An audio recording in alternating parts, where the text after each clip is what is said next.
pumunta sa mga eskwelahan matataas. 5, welcome. Local officials welcoming visitors to their towns as if their towns were their own 5 dumps. Para ba silang mga hari na dumating sila? Papangit naman nila. Mababag sila sa mga kotse nila, masyado maayos ang pagsastrem ng kanilang mga sinusuot, masyado makintab ang mga sapatos at mga alahas. Para sila mga royalty na dumating. Hindi dapat gano'n ang ating lipunan.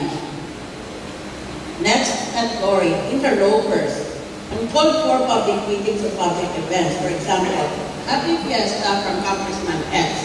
Ang hilig-hilig ng ganyan. Kaya pangit ng ating bansa ay puro ng mga mukha nila. Happy birthday!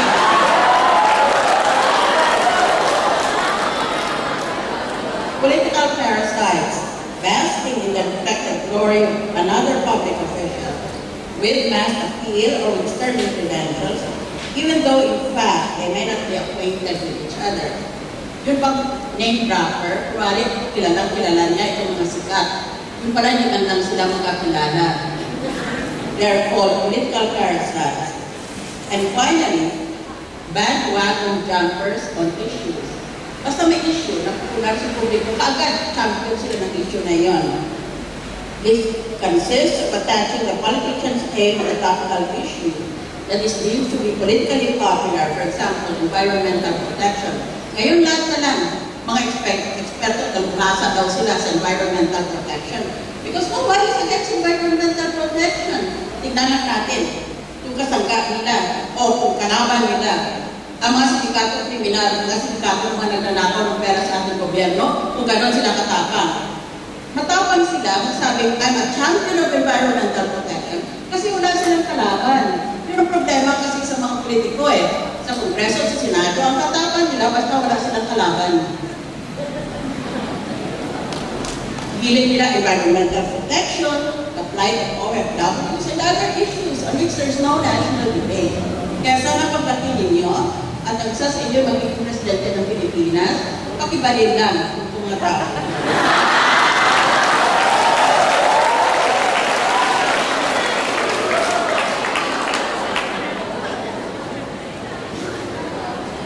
Now I will deliver my speech. It's entitled Backlash Against Premature Campaigns. Ibig ko sabihin, aga-aga pa, nakikita ninyo sa television, meron ng mga political advertising. Sa radyo, sa dyaryo. Ang layo pa ng eleksyon. It's in May next year. Agosto pa lang ngayon. That's what I mean by premature campaigning. Mga paranoid, nakaplaning kasi itong mga tao. Okay. Saka hilig-hilig ang mga mukha nila. Ano ba silang kasawa? Nalagay pa nila sa television. In the past, under the law, it was an election offense for a candidate to engage in premature campaigning, meaning to say electioneering, conducted before the official campaign period. However, in the highly controversial 2009 case of Pinera V versus Cabinet, the Supreme Court, by a split vote of 8 to 7, very split, ruled in effect that the offense of premature campaigning has already been repealed by a new false automation law. Based on that notorious case, some senatorials have already started taking out campaign advertising in the traditional media, meaning TV, radio, and print. These early campaigners are not violating the law, but it appears that they are violating the sensibilities of Filipino voters and creating a backlash of condemnation. Huwag na ninyong iboto itong mga maaga pa ng kampanya na. Maaga pa nga ng kampanya na, pag nakaw pa kaya ng pera, di maaga din sila.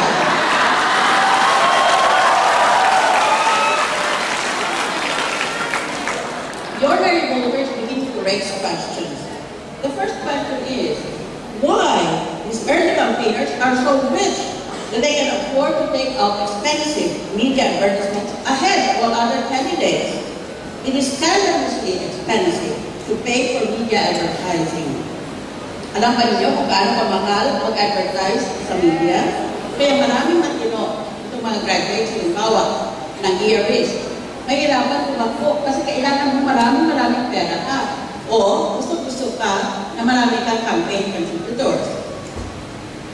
In 2012, itong taon na ito, TV rates at prime time, meaning to say 6 to 11 p.m. Yan ang prime time. Can cost as much as 340,000 for 30 seconds. 340,000 pesos for 30 seconds. Seconds. The radio rates in Metro Manila for AM stations can cost as much as over 26,000 pesos for 30 seconds.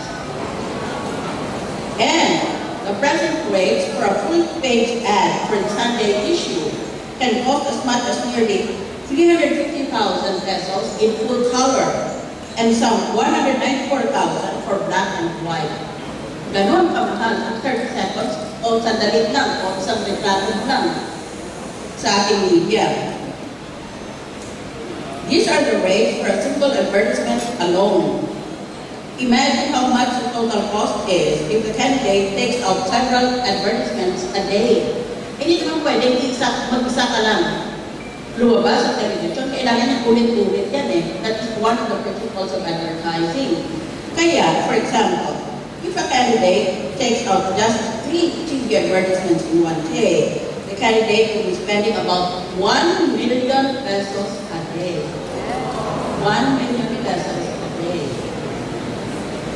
This is shocking in a society where politicians love to recite how high the poverty level is and how their hearts are bleeding for the Filipino poor. Pakinggan mo lang itong mga politiko, kawa sila sa mga hirap.